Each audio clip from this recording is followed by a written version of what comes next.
we're also next week going to speculate, and again, we won't get too much into plot, because we know a lot about the plot if you've watched the trailers, and if you haven't watched the trailers, you've probably deliberately done so if you're going to see this. So we won't get into trying to spoil it for you. But the Marvels is also happening next week. Pretty much same day most people over here will watch it on. What are your thoughts on this? What are your expectations of this? What do you want this to be? But also as a Marvel fan, and we've had a difficult recent past as we've discussed, what do you need the Marvels to be next week? What are you kind of going in looking for, hoping for, and needing? I hate saying this as much as I do, but it really does feel like that the Marvels is just gonna be a filler. We've had some movies, we've had some TV shows that are very self-contained. Guardians of the Galaxy probably being the strongest one because it didn't move this Kang saga along anymore, but it just focused on what it was doing. Now, you can argue that it did by introducing elements that we will see play out down the line, but we're talking about as one continuous story. It was very much of a tributary of the main river that were flowing down. But the Marvels, there's a lot of ways it could go. I mean, I probably people probably are sick or either love my ridiculous speculations on this show. So like let's look from probably a comic book point of view of what like the Marvels has achieved. So the big thing recently that really hit a lot of the fans was, and this is a major spoiler if you're reading the comics, but obviously the fact that Kamala dies. Are we going to see that in this? No, maybe not. Could she go out some other way? I doubt it. So that's something I don't think they're going to play out, but they probably will in the future if they need, like, a Black Widow sort of sacrifice, because in the canon of the 616 universe and established in the last Spider-Verse movie, we have these canon events which obviously played out and whatnot too. Maybe Kamala has to die for the timelines to continue along their route of order as opposed to divulging into chaos. Um, but we obviously like in the recent years, Photon has become a major character in like the Avengers comic books and like kind of a side, well, not major, but definitely a more prevalent character. So we could see Maria Rambeau taking a more central role. Mm-hmm. But then the other thing is, if you really want to get into speculation, and we know they are coming, we've talked about them a lot. We all know I'm a big fan. Is that Captain Marvel, Carol Danvers plays two massive roles in what they could do in the MCU. One being she's the source of Rogue's power from the X-Men. Will we see that? No. But let's pretend we're going to, because that's so much fun. Imagine if the Marvels ended with a bunch of mutants, because we know now in this, because in the comics, Kamala's character comes from Kree. Now they hinted she's a mutant. They haven't said it, but of course we got that jingle. Just give us that. We had it twice, guys. Please give me a third one. I just want to hear the song. Do you want me to just sing it there? There. I don't care. We'll see it in the movie. Stop messing around. Cut the phone away and get right down to the action. We all want to see it.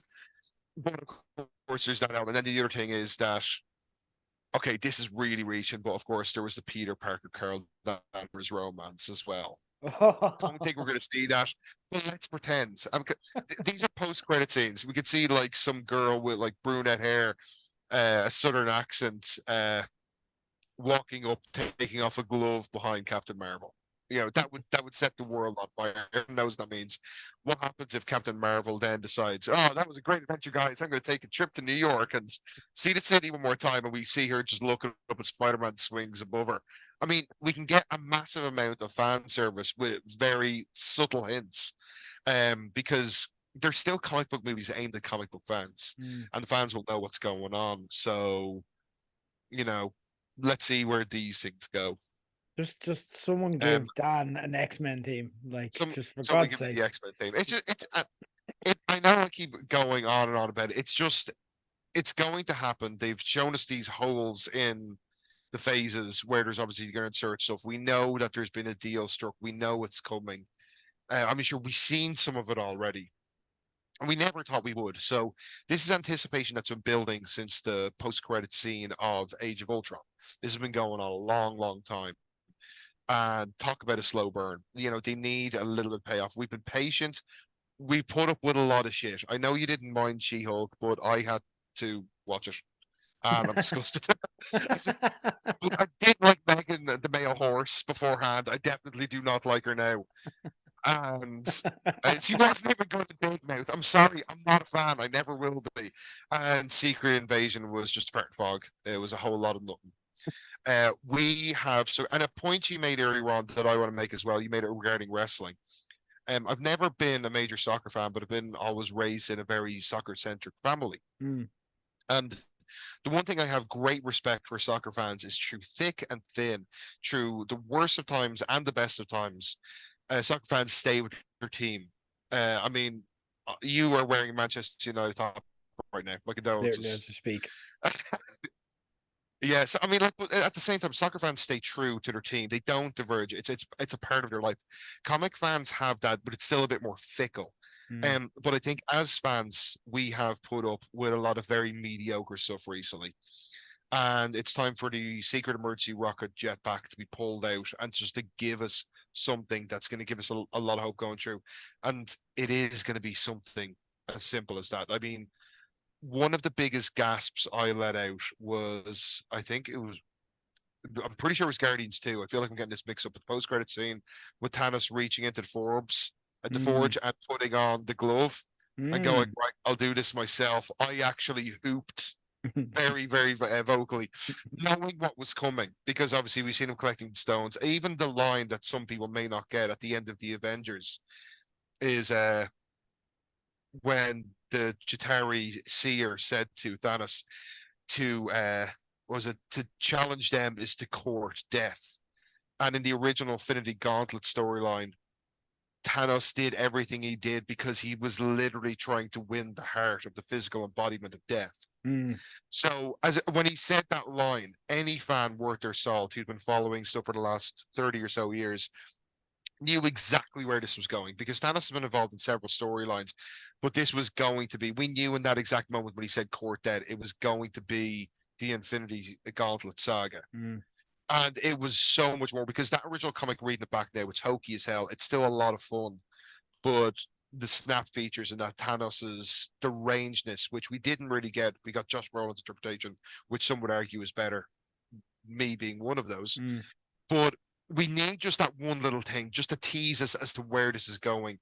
And Loki, even though it has like been centered on Kang, it still hasn't given where we're going with this Kang thing. And the Kang story is very convoluted, as you discussed in the first couple of weeks. And the fact that they're doing Kang Dynasty and Secret Wars as the Infinity Saga, which are two separate stories, we could be looking at a universe-ending event as well that was going to scrap everything and rewrite the rule book and give us a new MCU universe. Maybe that's what the reshoots were. This. Maybe, like you talked about earlier about spaghettification, maybe being overused. Maybe we are going to be seeing it being overused. Maybe the Secret Wars will be similar to Battle World, where we are going to see people fighting for the universe to be recreated or reestablished in the way that they want to see it. We know what happens in Secret Wars. We know what the end goal was, but that can't tie in what they're trying to do. So the path is not laid out for us, and all we want as fans is just that little hint as to where things are going. Interesting. I don't know if this is, you never know though, like post-credit scenes kind of, there's no hierarchy of post-credit scenes. Like these amazing world-shaping things can happen at the end of any movie, because the idea is to get you talking whenever they need you to.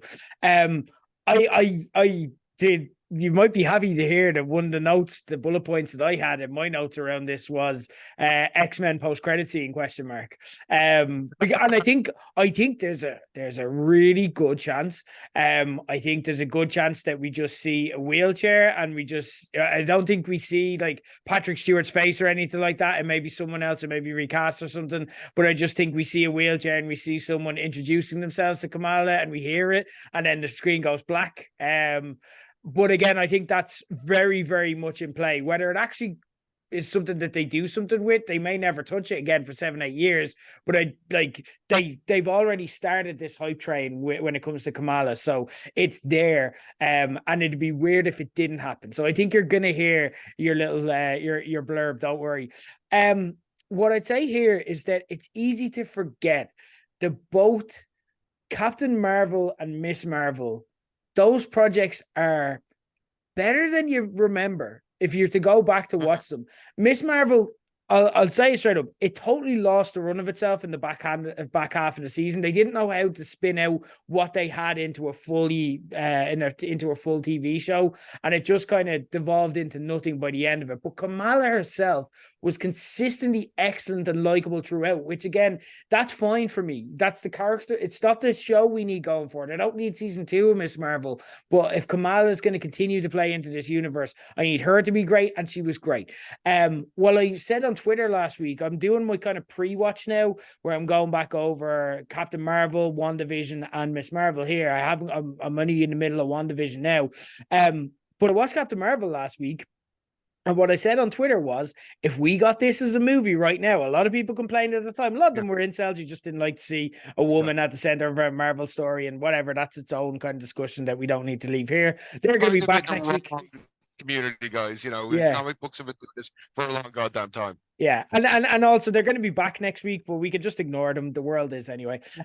So if we got Captain Marvel, a movie of that quality now, which is considered around mediocre for the MCU, we would be saying right now with the quality of the stuff we're getting, Marvel is back, guys. It's amazing. It's perfect. And the reason for that, and the reason it's better than you remember, the reason that it's very likable and good to go back and revisit, is because they're just likable characters. It's not too serious. It's fun. It takes time to revel in the world. It takes time to let our characters be charismatic. And you've got really charismatic actors here as well playing them who love the roles that they're in. You've got, I forget the actress's name who plays Kamala off the top of my head, but you have her. She's writing. Like she's written Miss Marvel comics like herself. She's that into the source material, and I love that they all buy in. Brie Larson maybe not, but again, that's largely down to the incels. But even then, Brie Larson is just an amazingly talented and charismatic actress, so you wouldn't notice that she's not that bought in. Brie Larson is an asshole, but so is Harrison Ford, and we all still love him. So, like, what's the goddamn point? Let them portray the characters on the screen. I don't know if I think she's got a right to be an arsehole. I think she just got such a hard time when Captain Marvel came out, and I think she's right to have a bit of a chip on her shoulder. But like, yeah, I just need this to be likable. I'll tell you what will happen, because we know the narrative already. People are going to say it's shit. People are going to say it's shit. People will be tweeting about how it's shit 5 minutes into seeing the first screenings of the movie, because that is the narrative that is out there about Marvel now. That is what the story has become. Again, we pointed out and started this show talking about an article that came out about how much trouble Marvel is in, while they're actually having one of the few projects that they've had in the past few years that is knocking it out of the fucking park. But nobody's talking about that because they want to say Marvel is shit. That's the sexy storyline. So people are going to say that it's shit regardless. We're going to come back and give our honest thoughts. I don't need this to be amazing. I don't need it to be world changing. I just need it to be a bit of fun. I just need it to be, I don't want it to shape universes. I don't want it to play into the bigger course. I just want to have a bit of crack for a couple hours and like enjoy Marvel again. That's kind of why I loved Guardians so much as well, because there was an emotional core to it, but the first hour and a half of that movie was just a bit of crack, and it was just being around the characters we know and love and just having fun again. That's all I want from this movie, and with the people involved, they can do that. I'm not too worried about the reshoots. We've had plenty of projects in the past which we've gone in saying, oh, multiple reshoots, and then we're like, no, that was actually just a really good movie. On the other side, it doesn't necessarily affect. If it's good, it'll be good regardless. And although I don't need it to be the best Marvel movie, I just need it to be a bit of fun. That's all I'm asking for here. I think that's what we're going to get. Yeah, I hope so. It's like Exorcist 2 syndrome. Everyone thinks they hear reshoots, you automatically think it's bad, because we've had a few bad movies in the past of note that have been disasters because of multiple directors and such. This just seems like such a simple story that you'd have to really actively try to balls it up in that regard. So I do think that we are just going to get pretty colors, explosions, and loads of dramatic poses. And right now, that's what I'm ready for. That's what I want. Yeah. Exactly. And loads of the flirking as well. Like as long as you get the flirking, I'm happy.